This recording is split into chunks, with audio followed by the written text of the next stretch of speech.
Hi everybody, my name is Darren and I want to say thank you for joining me here on the Dazathought podcast. This is my third attempt at starting a podcast. I feel I've got the plan in place now and maybe all of that stuff can be discussed in another episode. We'll just get stuck straight into this one.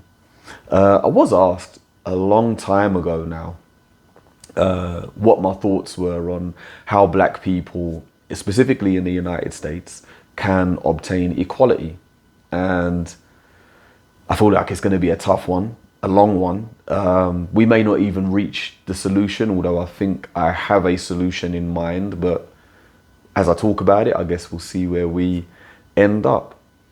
I had initially, at the point of being asked the question, I had initially sat down, put some pen to paper, or at least I put a pen to some paper, and I wrote down a list of things. There was 5 steps that I believed black people ought to take, need to take, in order to obtain equality. At the time of writing it, I would have said it was what was needed in order to obtain equality, but I wrote the list down and then thought about what equality actually is. And I came to the conclusion in my mind that the list needs to be gone through, the steps need to be taken in order to bring about unity in the black community, and then equality can be asked for. And I'll get to my reasons why after I've gone through the list of things that I had put together. So, equality. Equality requires relationship.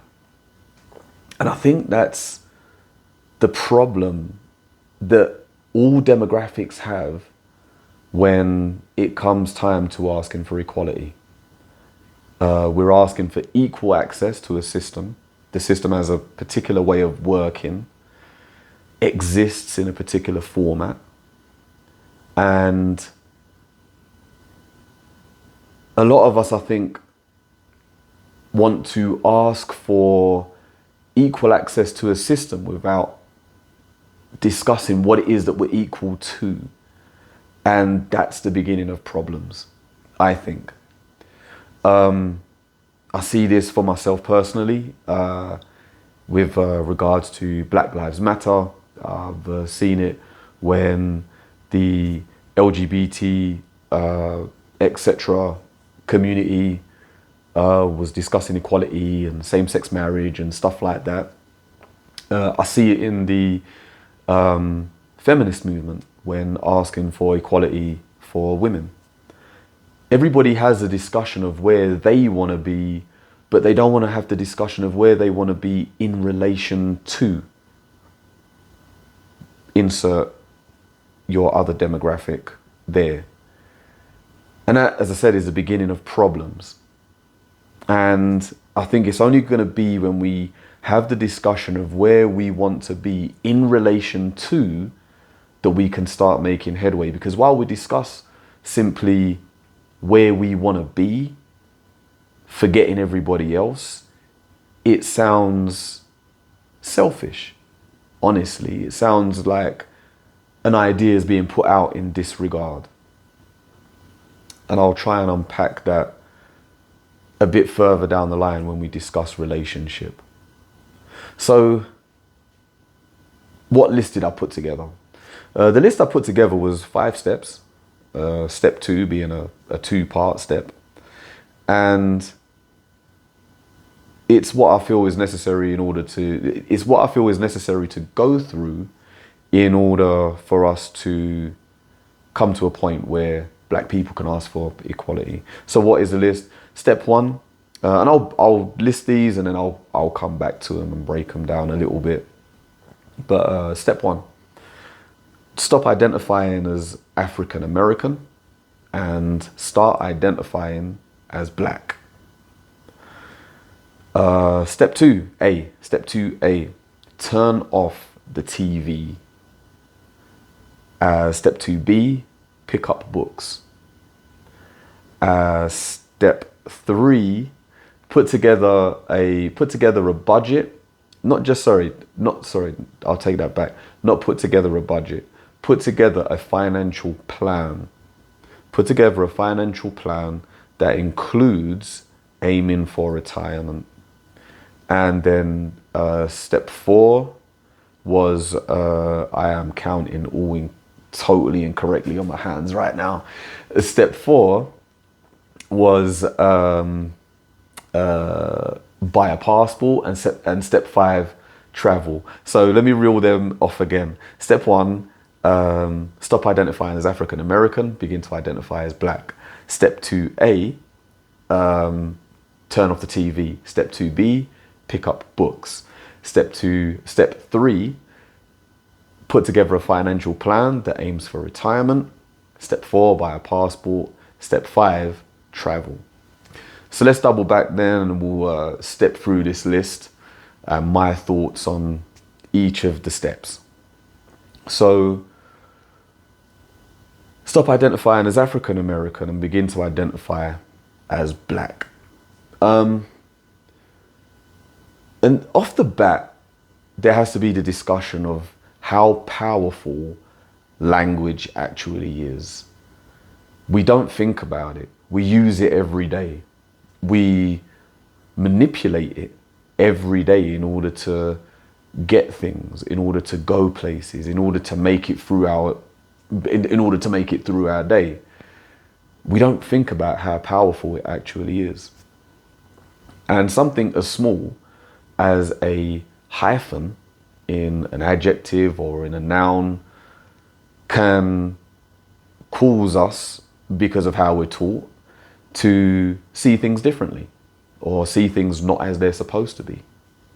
So what do we know about hyphenated adjectives, hyphenated nouns? Well, it's very simple.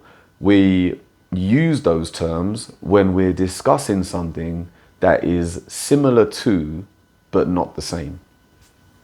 Similar to, but not the same. And immediately that poses the question, if you're identifying as similar to, but not the same, why should you be given the same in terms of equal access to a system that somebody already has access to? It, in a way, smacks of entitlement. And I'm not saying that black people are entitled, or any other demographic that is out there asking for equality. I'm not saying that people are entitled, but what I'm saying is thinking about how you see yourself and how you identify yourself can make an immediate change as to what rights you have in terms of asking for equality to access a system. You can't, remembering that equality is about the relationship between demographics as we access the system. We're not asking for equality in a vacuum. So again, if you're going to identify as similar to, but not the same, similar to, but not the same as, we're not putting ourselves in a position to ask for equality the same as somebody else in the first instance. Unless we're saying that the system that is in place dictates that all are equal. In a capitalist society, not all are equal, period. There's also the discussion to be had that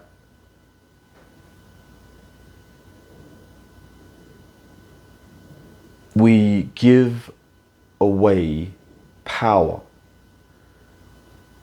I feel that when you hyphenate social groups, you also dehumanize social groups. When we say that we're similar but we're not the same, it's there's this picture I have in my mind of stepping to somebody else, cap in hand, like some Oliver Twist type of character, and asking for more from Charles Dickens scholars are gonna have to are going to have to help me out here. But you know, the teacher that or the head of the boarding school that Oliver Twist goes to and says, "Please, sir, can I have some more?" And he's like, "More?" That guy, yeah. We remove power from ourselves, and in today's American society, we give that power over to whoever it is that's in a position to manipulate the different parts of that description, the subject, and I can't remember what the other word is. So that's required then of the media is to control the narrative of what it is to be American, and then control the narrative of what it is to be African, and then we can learn by example where that's bombarded, where we're bombarded with it daily to basically live by. I guess we'll touch on that maybe as we start talking about turning off the TV. If you think about it, what are we told? What are we told that it is to be African by the media? Well, if you turn on National History Channel, turn on the Geographic Channel or whatever it's called, all you will see is lions, tigers, hyenas, buffalo, and the Maasai warriors parading up and down the Serengeti savannah. That's all you're gonna see. The media tells us in America that that's what it is to be African. Less than human. There's also a culture, I feel, that's pushed in America where we're told anything that's different is wrong. I've had this issue since I got here, honestly. It's something that frustrates me because it just prevents us from accepting different perspectives. You know, maybe you're doing something wrong. Maybe we don't need stop signs and we can work with roundabouts. I don't know, you know, we're not going to go down that road. But we remove power from our own identity. And I think that has been an issue for black people, going way back to, you know, that coming to the end of slavery, the antebellum, I think it's called antebellum period, that period just after slavery.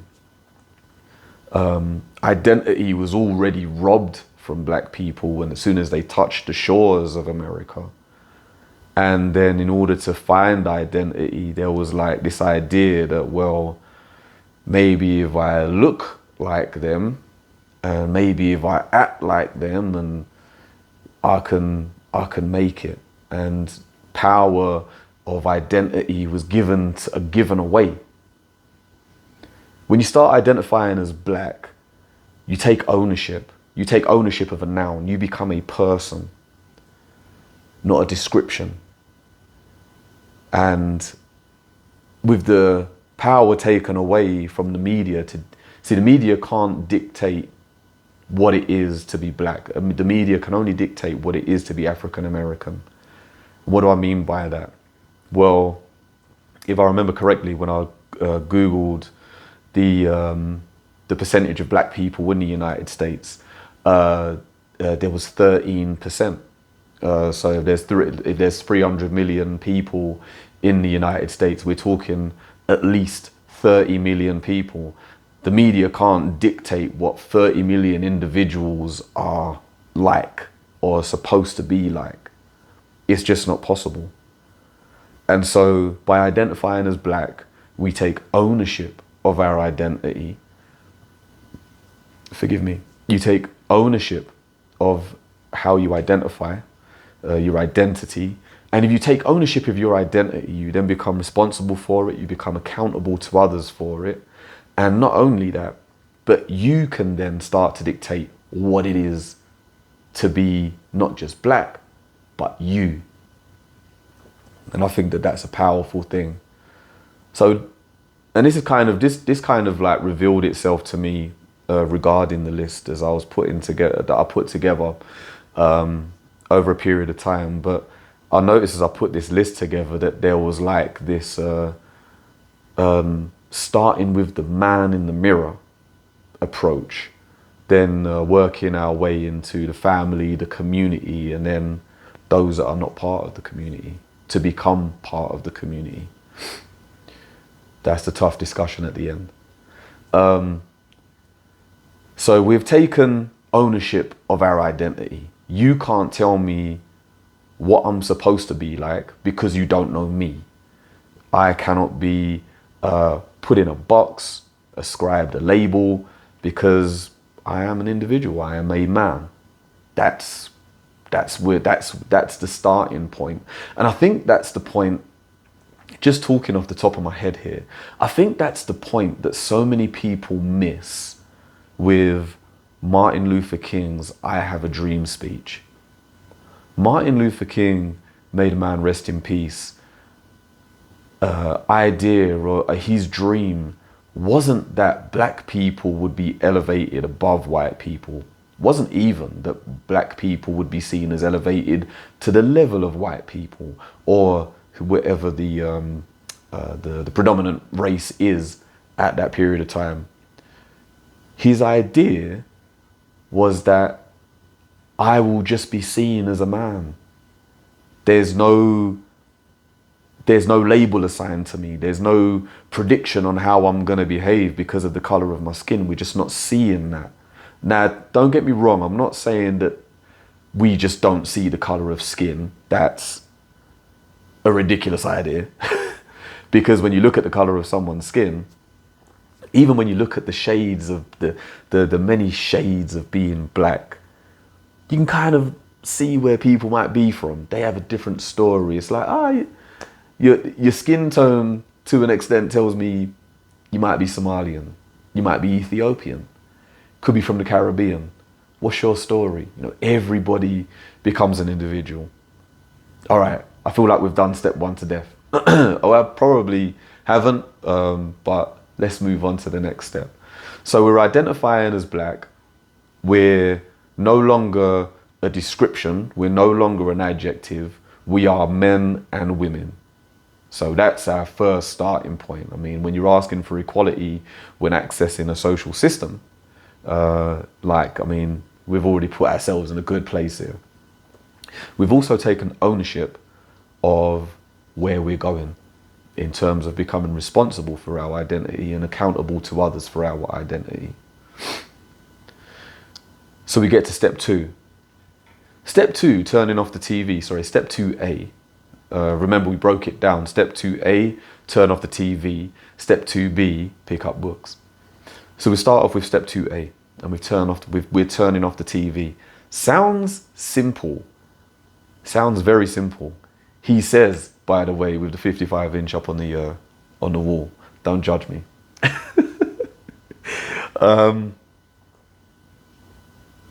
We turn off the TV.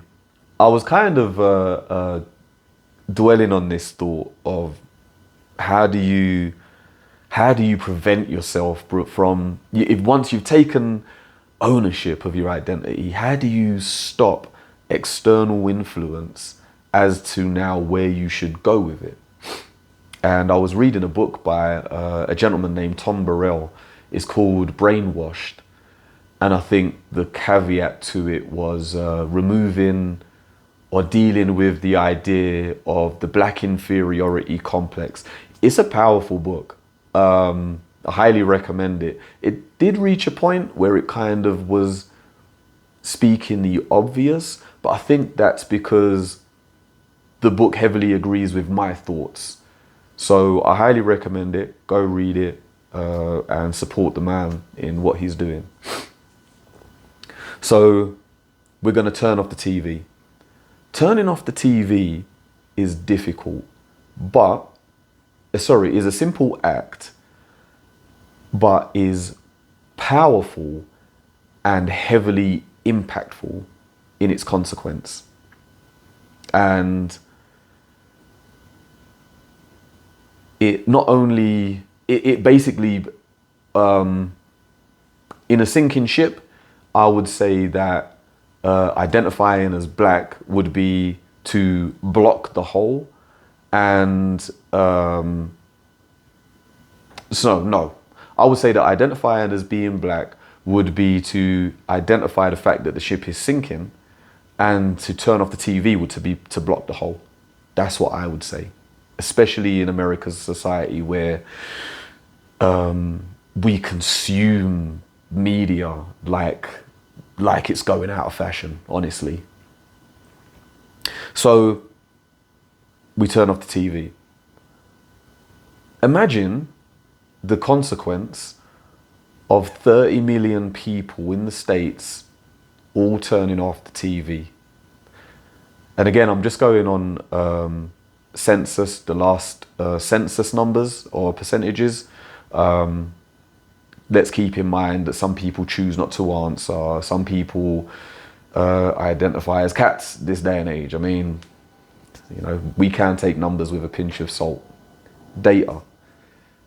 I feel like maybe that's a discussion to be had. But anyway, 30 million people turn off the TV. You can rest assured that your disappearance will be noticed. That is an immediate impact. Why? Because, well, the systems are out here to make money. The TV companies, the news channels, there's a word I was looking for, it's gone, but the news channels, they're all out here to keep your attention and to make money, period.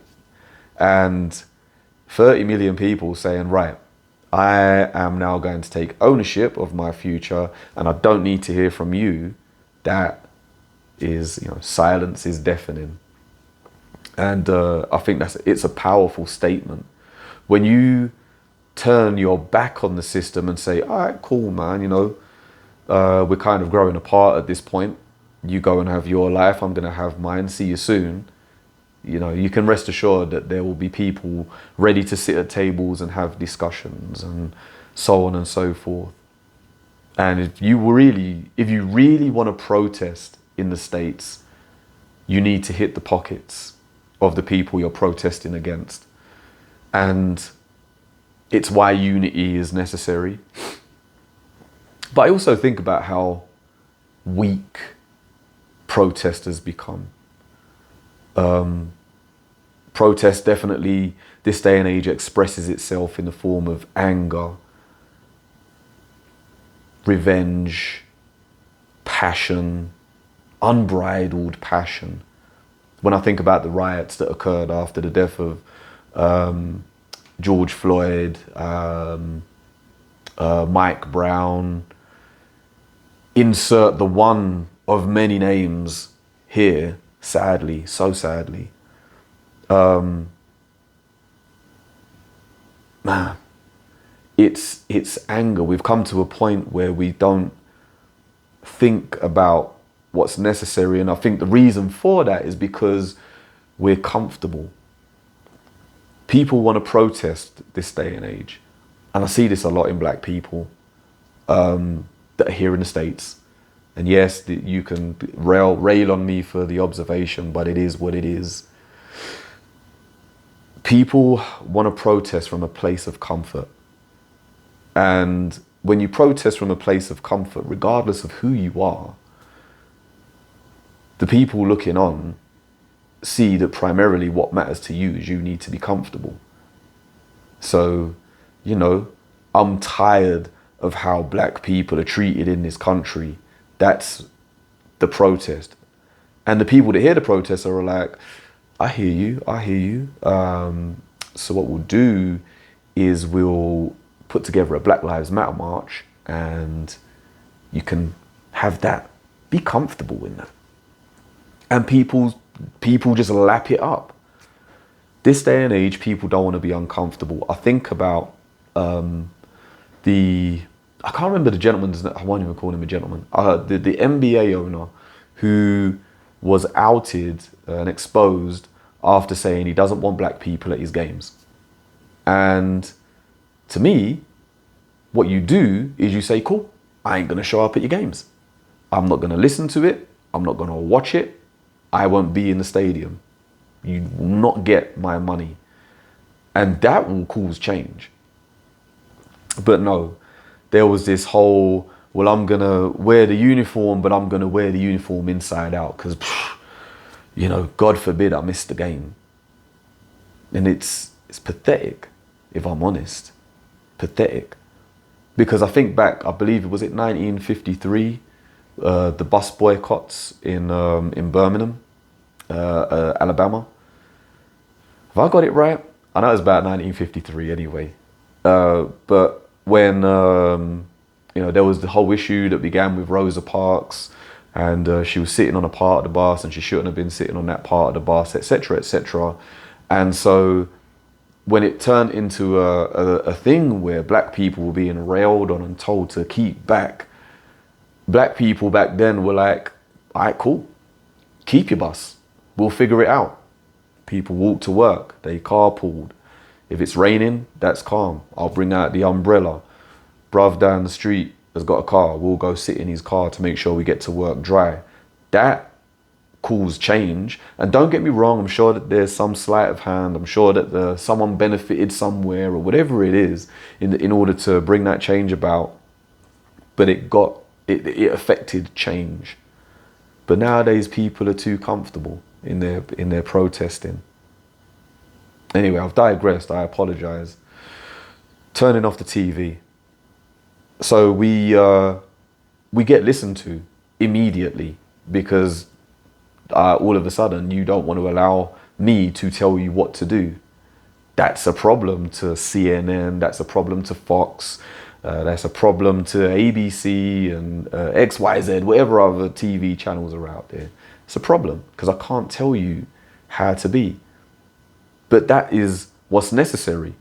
Once you've taken ownership of your identity and you're deciding that, right, I'm going to go plan out my own future, then the next step is to make sure that you control the influence of where you're going to. I'm kind of reminded of Psalm chapter 1. And, many folks from church will remember the verse, Psalm 1:1, blessed is a man who walks not in the counsel of sinners, nor stands in the way of the blessed is a man who doesn't walk in the counsel of the ungodly, nor stand in the way of sinners, or take a seat with the scornful. And one of the interesting things that I discovered about that verse is it's written in the Hebrew, it's written in the past tense. So it's not like, be this way and suddenly you're going to be blessed. It says that if you are this way, when you get to a certain point down the road, then you'll be blessed. And walking in the counsel of the ungodly, it discusses, that's people, I should say, who you allow to influence you.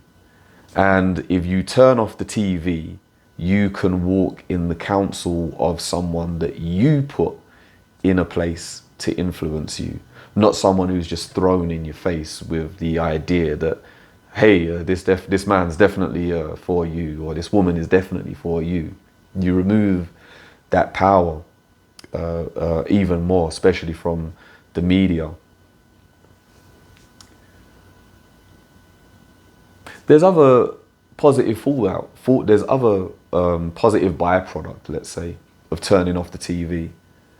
If you think about it, you've taken ownership of your identity. You're ready to make moves and develop on this identity from a place that you choose, in a direction that you choose. And when the TV's turned off, we're immediately left to face our families. And I don't think it takes, well, I won't say it doesn't take a rocket scientist, but statistics show, how broken, how dismantled the Black American family is. I believe the marriage rates have dropped from 70% to like 30%, but this is across the board. Again, data in a vacuum is a dangerous thing. When we, across the board, married Black families have dropped from 70% to about 30%. But we're left to face each other now as a family. And suddenly spouse A walking in the door and seeing spouse B watching the TV doesn't feel like they need to be quiet, doesn't feel like they can't engage their spouse or spouse B. It's spouse B is just hanging out. Maybe the housework's getting done, or maybe the car's being worked on, or something other than the TV. Basically, we become more accessible as people. And what way to learn engagement of each other than by starting with the engagement of the family? Let's solidify the home. I'm interested to hear how your day went. I'm interested in hearing what you've been up to. Oh, this happened? How did that happen? What was the outcome? Let's think about this. Let's talk about this. It does have some difficult fallout because, as I said when I was talking about protest, we're not watching the game now. Maybe we could listen to it on radio, but the TV's off. I'm not watching the game. Not watching the basketball, not watching the football. For me personally, not watching track and field. Like, turning off the TV is a simple thing in terms of its action, has a heavy consequence, has a very impactful consequence, but can be a change that's difficult to follow through at times. But we're solidifying the family right now. That's powerful. Imagine a situation where the statistics regarding the brokenness of black families begins to turn on its head. Brings about hope, which leads to faith. So we've turned off the TV. We're kind of left to look at each other. All of a sudden, there's other people in the home. Oh my gosh. I discussed the spouse interaction, but also parent-child. I feel that in that situation, the children are not going to be isolated in their bedrooms. Kind of prevents those situations where Tiny Tim has his nose put out of joint and goes and pulls out the AR-15 from his bedroom that his parents never knew about, and starts laying down suppressing fire in schools. The family starts to come together. And then we move on to part B of step 2, which is to pick up books. Picking up books is a powerful thing in this situation. It's a powerful thing, period. Picking up books in this situation is a phenomenal thing to do. Because what we're doing is we've switched off the programming and we've chosen to program ourselves. When you pick up a book, you're intentional about what book you're picking up. There's a reason and a purpose behind picking up that book. And I think it's important to explain that the picking up of books is not simply, I'm not saying that we turn off the TV, run to the library and pick up the books that are related to the deepness of blackness and black superiority. That's not what I'm talking about. I'm actually talking about any book. Maybe begin with books that you're passionate about. My younger son is extremely passionate about flight and aviation and airports and flying from one airport to another airport, to just spend time in that airport, to look around and then fly back. It's crazy to me, but hey, different strokes for different folks. And it's interesting actually, because I was talking to him about reading books, and it's one of the things I brought up. You don't have to start off just by, you don't have to pick up a Bible immediately. You don't have to dig into, like, I'm a Charles Dickens fan, not a scholar, I'm a fan. You know, you don't have to dig into the psychology of David Copperfield or Oliver Twist, or my favorite book period is A Tale of Two Cities by Charles Dickens. You know, start off with what you're passionate about, but it's imperative that you read both fiction books and non-fiction. Why is that? Well, non-fiction books give context to our lives. You know, I live currently here in Denver, Colorado. A non-fiction book about how the International Space Station works. I mean, that I also have. I'll read about anything, and I have weird obsessions when it comes to reading. I guess that's where my son gets it from. But whatever, don't judge me. So we read about anything. You know, it allows us to see how other people live. We can pick up books on the same subject by different authors to get different opinions. We learn to sharpen our opinion through the opinions of others. And also, we learn how to evaluate. Also,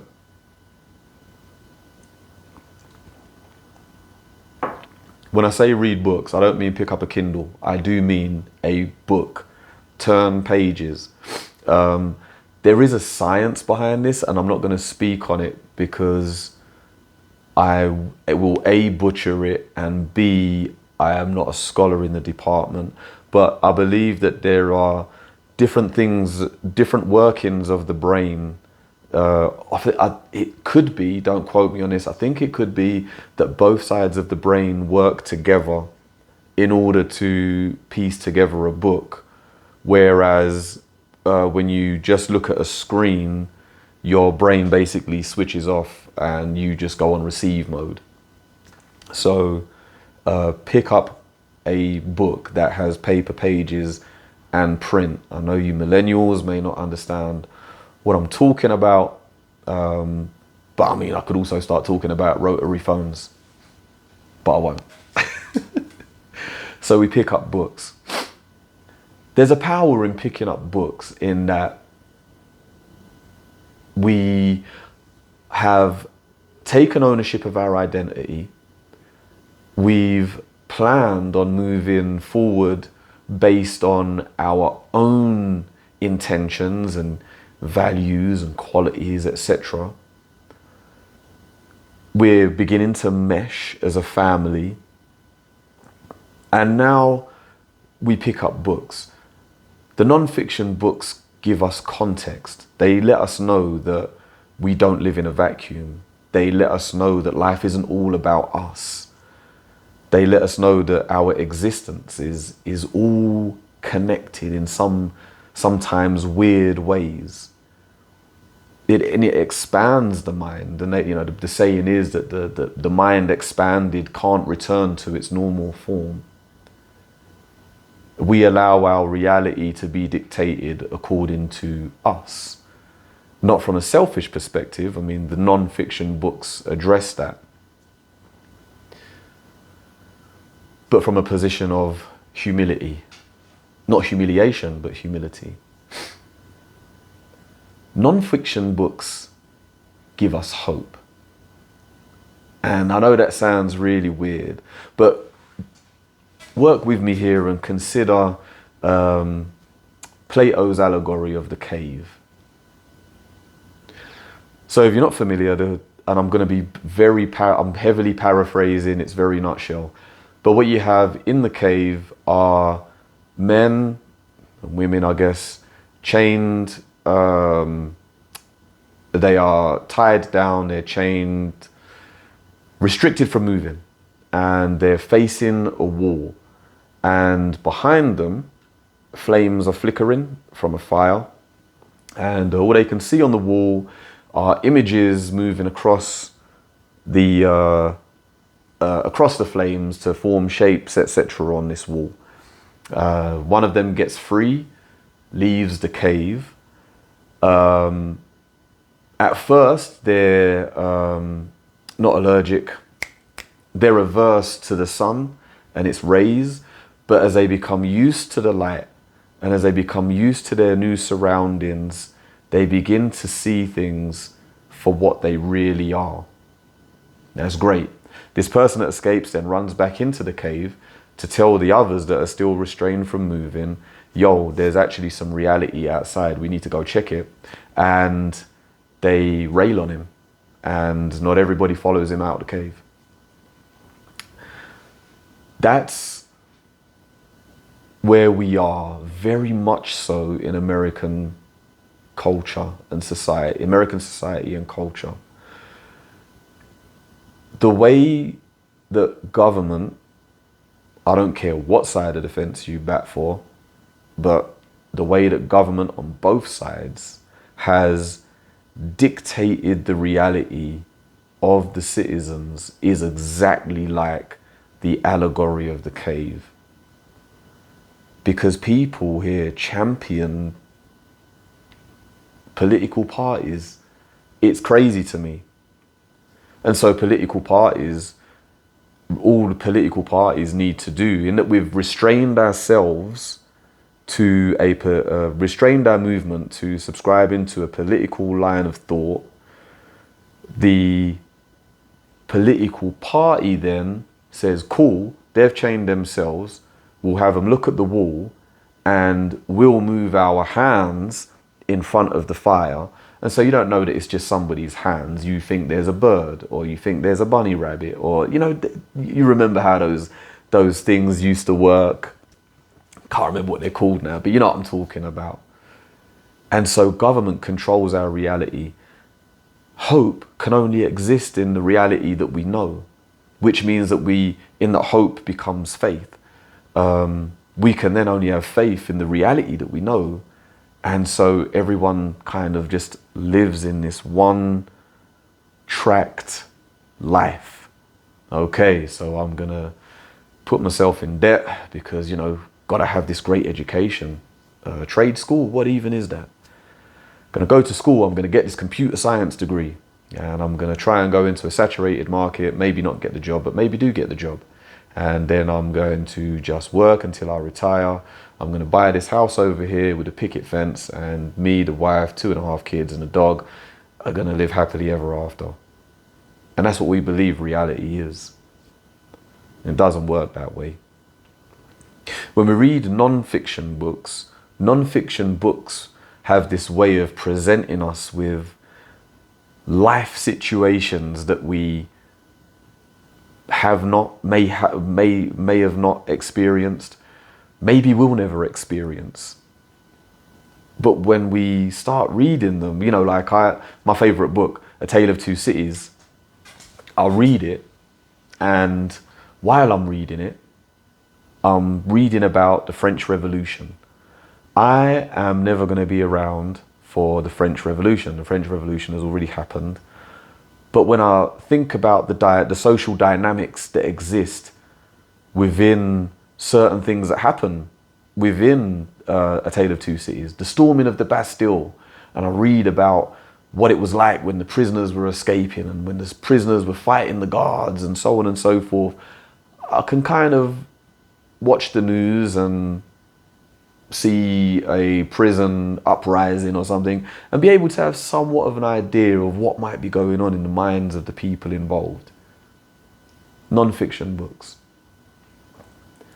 You can read a book like Moby Dick, and we know that Moby Dick is definitely fiction. There is not a man out there hunting down a whale, trying to jump on this whale in the water to harpoon it in person.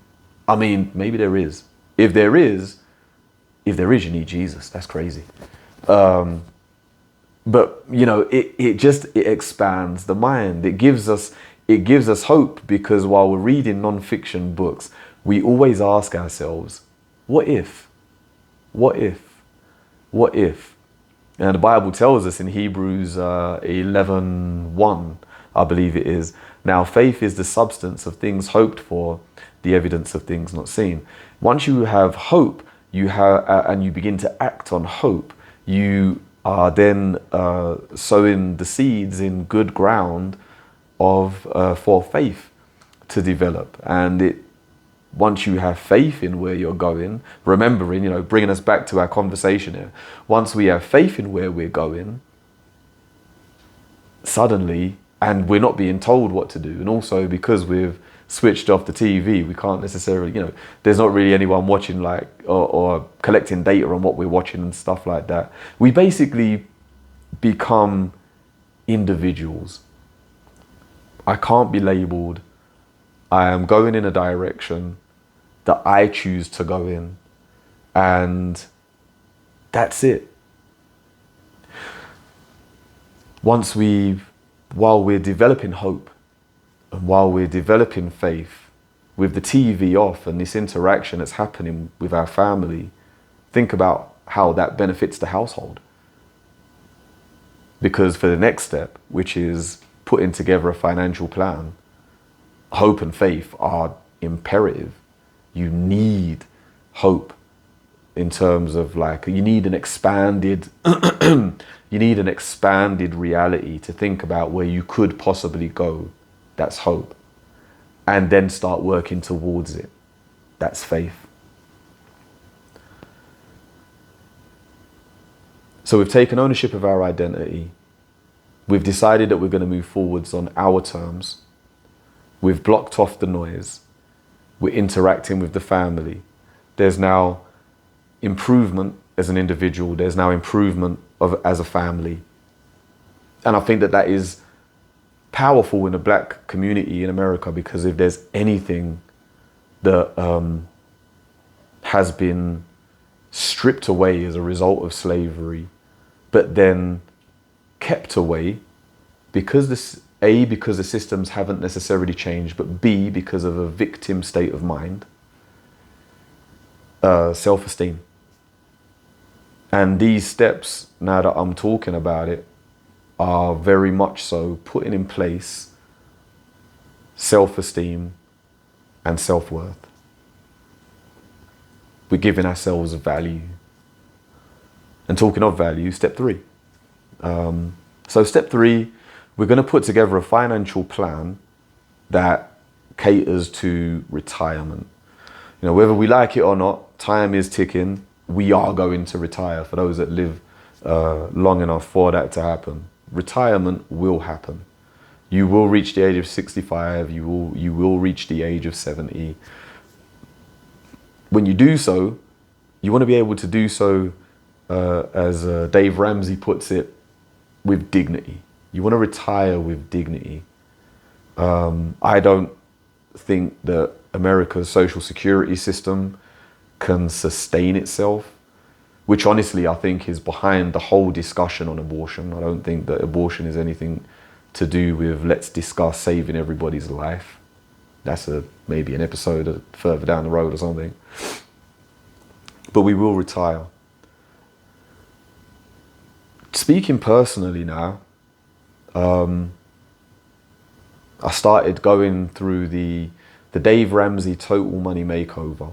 This is October 2022. I unfortunately am a man who learned financial literacy very late on in life.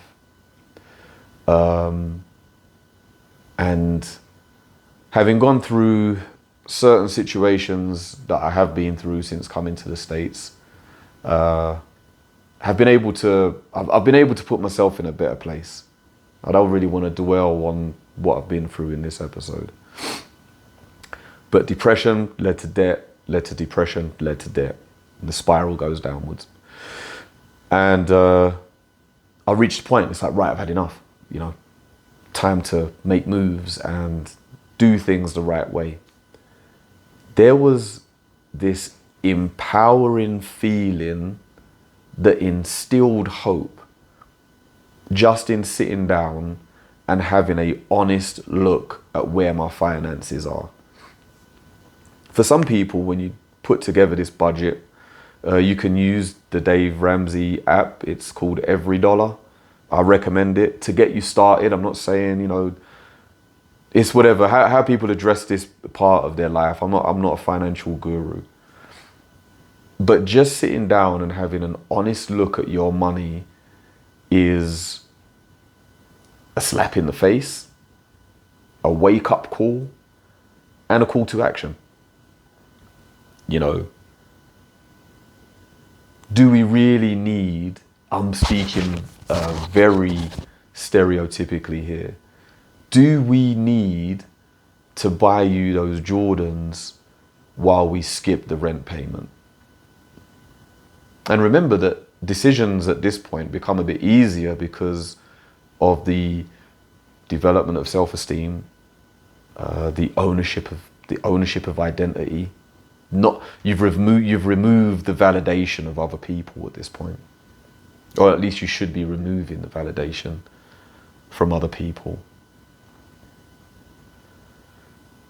And because the TV's off, we're now sitting down as a family to discuss the family budget. And it doesn't matter if it, got to try and be careful with how I put this one across. If there's only one parent in the house, there's only one parent in the house. If there's only one income in the house, there's only one income in the house. But you sit down as a family and have an honest and open discussion about monies. And when you do so, you then know where you are. You've taken ownership of your identity. You've made plans or at least you've made the decision to move forward on your terms. You've been broadening the horizons of your reality and developing hope and faith. And now you're ready to tackle this part. And in a capitalist society, whether you like it or not, the math does not lie. And I remember when I sat down, I came across the 4% rule, where you estimate the yearly cost of your desired lifestyle in retirement, and then you divide that number by 0.04. And I was like, oh, okay. Oops. Yeah. But you do this as a family, and when it's done, we know where we are. But we've been developing hope, and we've been developing faith, and there are ample books on the psychology of money, money management. I don't need to watch TV and I'm probably going to just expose my age here, but we ain't going to watch MTV Cribs and be like, well, that's the goal. Because that may not be the goal. If you're someone that likes to travel, maybe you want to go to one of these places you've read about in these books you started reading, you definitely don't need an MTV crib. You don't need a basketball player's crib. Crib. An interesting term. Anyway, and so we're developing our finances. We're figuring out how much we can save. And I always recommend using percentages as opposed to dollar amounts, because that way, regardless of how much or how little comes in, every dollar, pound, wherever you are, is doing something to some extent. And there's progression, whether that progression is a small step, whether that progression is just getting up off the couch, or whether that progression is a leaps, bounds up a mountain. It doesn't matter. There's some sort of progression. We attack debt payments, we save where we can, and we try to develop an emergency fund. The steps of Dave Ramsey's Total Money Makeover are the get you started ones anyway.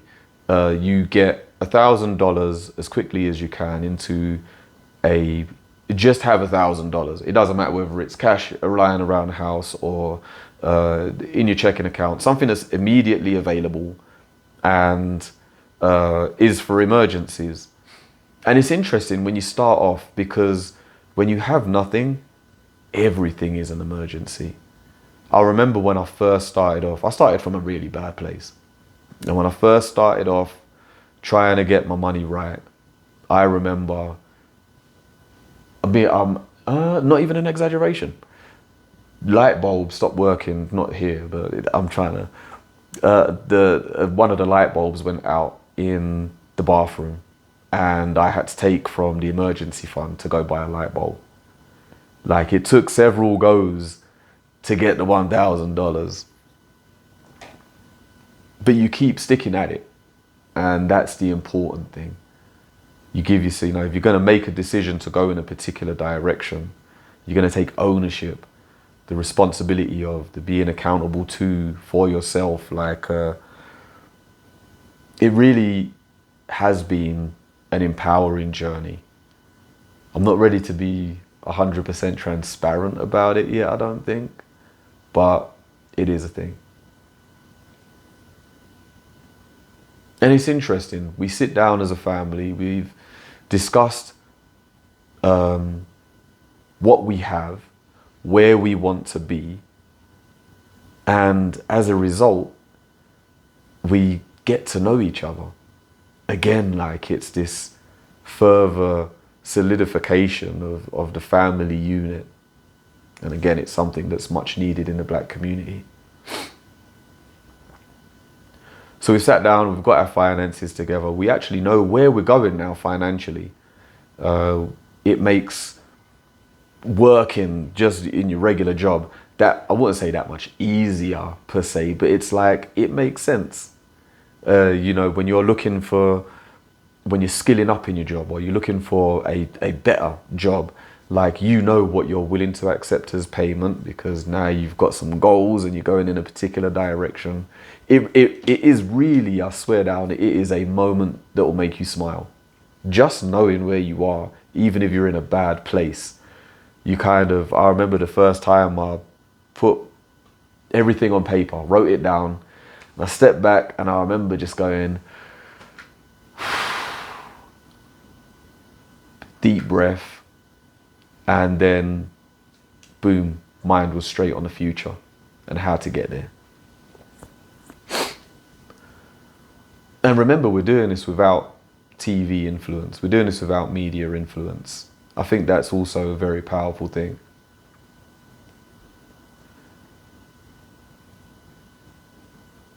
And that brings us on to step 4. Buy a passport. I know it sounds really ridiculous, but one of the things that I think, I'm almost willing to bet that there is some documentation out there to support what I'm about to say, but what I'm about to say is solely personal speculation, and it's based on my personal experience.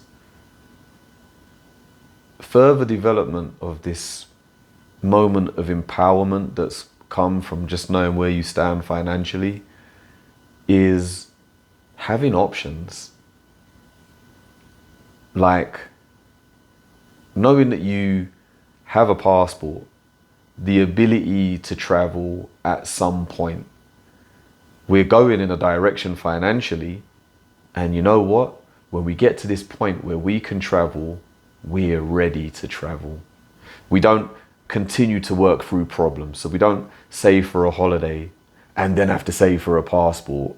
No, we save for this holiday, and as soon as that money is available, take it out and we go and we travel. Options, being prepared. It's the same as having an emergency fund in your bank account.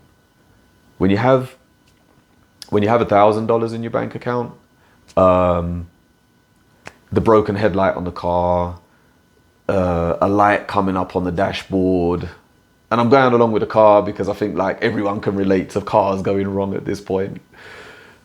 But just things happening, you know, trying to think of things that have happened to me now. You're cooking food. Yeah, I cook occasionally. And whilst cooking food, the handle comes off the pot. That's nothing to stress and strain over. If need be, I could just go to the shop and get another pot. That's a really random story. It's a really random story, but there we are. There we are. Options and preparedness. And it really, it's a development of self. The way that this list is falling together, coming together in my head, just even now as I'm talking, how there's the looking in the mirror and saying, right, I own me, and I own my good side, and I own my bad side, and I am going in this direction, and I can make it happen. We've started off there, just in doing that, and deciding to go in a direction. Period. It allows for the development of self. It allows for accepting interaction between family, between those in a family. Because of that developed interaction, the uncomfortable conversation of finances can be had. Because we're reading books, these uncomfortable conversations, they're happening within people that now have a developed state of hope leading to faith. We've put the financial plan together, so now that we're going in a direction, that is the demonstration of faith. That's the substance of things hoped for, the evidence of things not seen. And slowly things just begin to come together.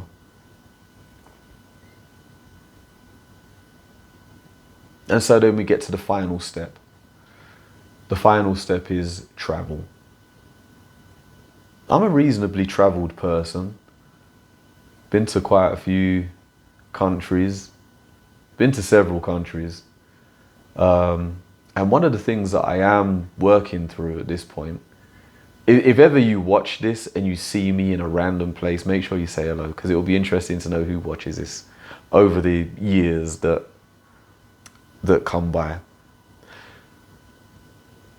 I'm working through a bucket list. I visit all of the state capitol buildings of each of the states, but I do it as a road trip. And I think every American should do it.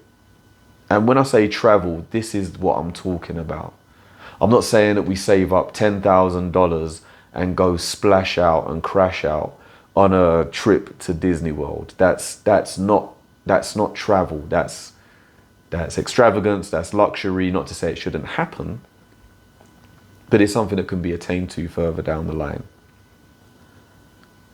Road tripping to each of the state capitals has allowed me to see these little nuances that America has. And yeah, the country's got issues. Country might have big issues. And that's not to say that the United Kingdom doesn't have problems. Everywhere has problems. But the little differences that you can experience when you drive from one state to another state. I remember when I drove from Denver, Colorado to Pierre, South Dakota. It's spelt Pierre, but it's pronounced Pierre. And I remember when you drive there from Denver, you get on I-25, you take I-25 into Wyoming, and as soon as you get into Wyoming, you take I can't remember if it's 83 or 85 north. Anyway, it's regardless. This long road starts taking you through these rural townships and backwood places, and you start going through Nebraska. When you go north-south on these state roads through Nebraska, you go over like rolling hills and again, you know, small townships and stuff. It's better than taking the main highways like 80 or so. I think 80 it's just like, you're in the same blasted field for like however many hours it is pathetic. But anyway, you go north-south, you get the rolling hills. As you go through these townships, right, it tells you the name of the town and the population. I kid you not. I went through a town called Cottonwood and it had a population of 9 people. And I just remember driving through and I remember seeing just a trailer home and then a petrol station. And then I was like, oh, that's it. It's the weirdest thing. It's the weirdest thing. But it's something that I love. Because as you travel about, and now coming back to our conversation here, for black people specifically, You've solidified self. You've solidified the family. Families that are solidified in a neighborhood can begin to solidify the community. It's like, if you're operating this way and you have hope and faith that I can identify with, I too need to take on this way of going, and let's do it together. And you can begin to affect the local community, the neighborhood. When you start traveling, you begin to not just affect the wider community, but can then also be affected by the wider community. Because just in the traveling that I've done about 18 of the states so far.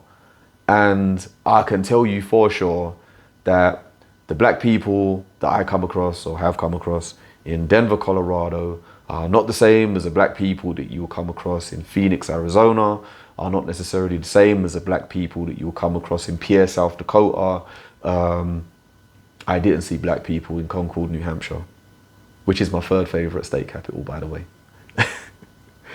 But, you know, it's these little things that you start to experience, and it's like you can begin to evaluate the way you're going. You can assess the way you're going. You can empathize with the way that other people are going. You can sympathize with what other people are going through. You begin to come together as a community. And that's what I mean by travel. And remember, we're just starting out down the financial journey too. You don't need to go spend $10,000 in Disney World. You can jump in the car, jump on a Greyhound, and just go to the next city. Go into the next state, spend a day there, and then jump on the bus and come back. That's how we grow and develop, just a development. It's just social development. So what of relationship then? Why is it important that we have the discussion of what equality actually means? So you'll remember I brought up at the beginning, you know, we have the discussion of where black people want to be. I remember hearing somebody say, you know, well, in order for black people to be wherever, have equality, is going to be a redistribution of power and wealth. And it's like, that's somewhat of a vacuum, you know. I was listening to Jordan Peterson speak to, or at least I saw a clip of him speaking to a lady on a TV show, and they're having this discussion about equality. And he says, you know, like I'm heavily paraphrasing, go watch the clip. But basically, the equality that this woman was speaking about is women in the C-suite in corporate America, corporate UK, corporate anywhere. That discussion is wanting to be had, but are we going to also be pushing for equality then, getting women into the construction industry, laying bricks, getting that HVAC installed? Are we going to have that discussion?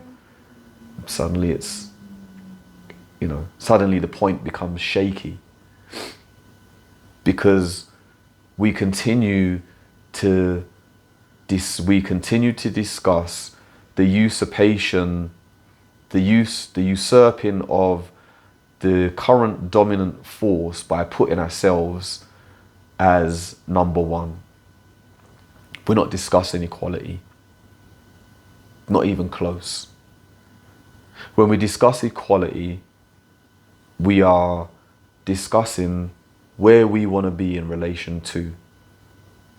If we're not going to have a discussion of where we want to be in relation to, we need to stop dressing the words up. We need to stop dressing up the argument and the standpoint with the word equality, because we're not discussing equality. So here's where I'm at.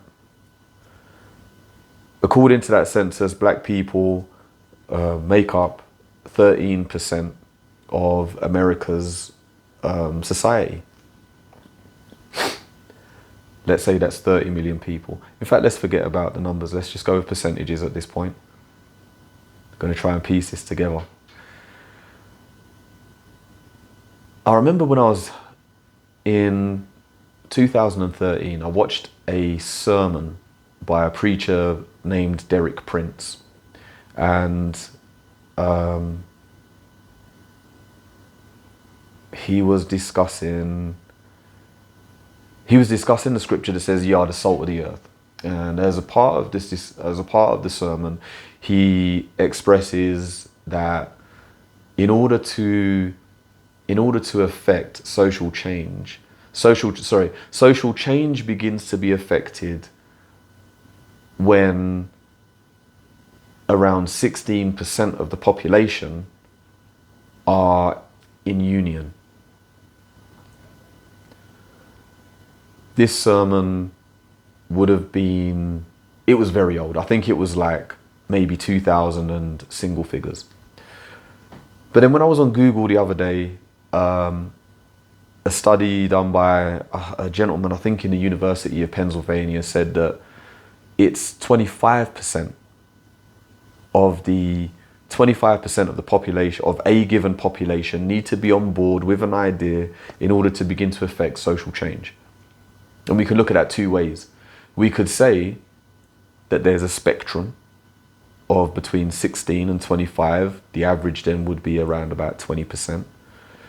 We could also say that if the preacher Derek Prince was correct in the 16%, and the gentleman from University of Pennsylvania, please don't quote me on that part, is also correct with his 25%, we could also say that over the years, social change has gotten harder and harder.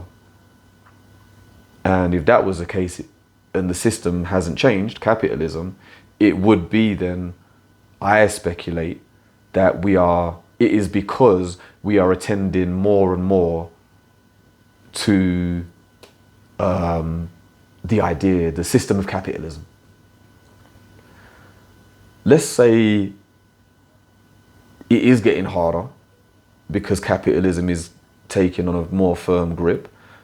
But let's say it takes 20% agreement to affect social change. We need to discuss equality from a position of relationship, because black people only make up 13% of the population. If black people only make up 13% of the population, even if everybody agrees and everybody is going in the same direction like it's kumbaya, there is still a 7% population shortage on average.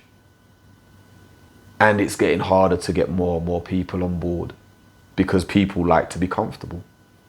That's how capitalism works. Relationship.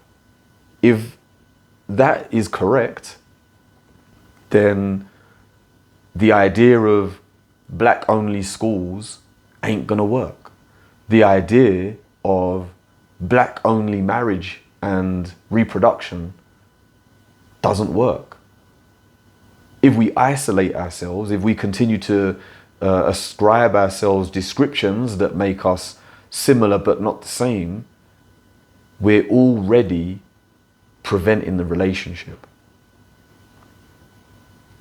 And so my takeaway from everything I've just said and the unpacking of the question of how can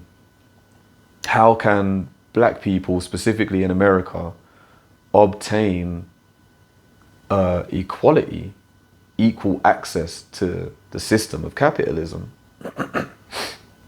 the takeaway is to beginning at the individual level, develop self-esteem, apply self-worth, bring about unity in the community, put unity in the community, and then develop relationships with the people who are not in the community in order to begin to affect the social change. Which leads to a broader discussion now that I say that. Because if we do that,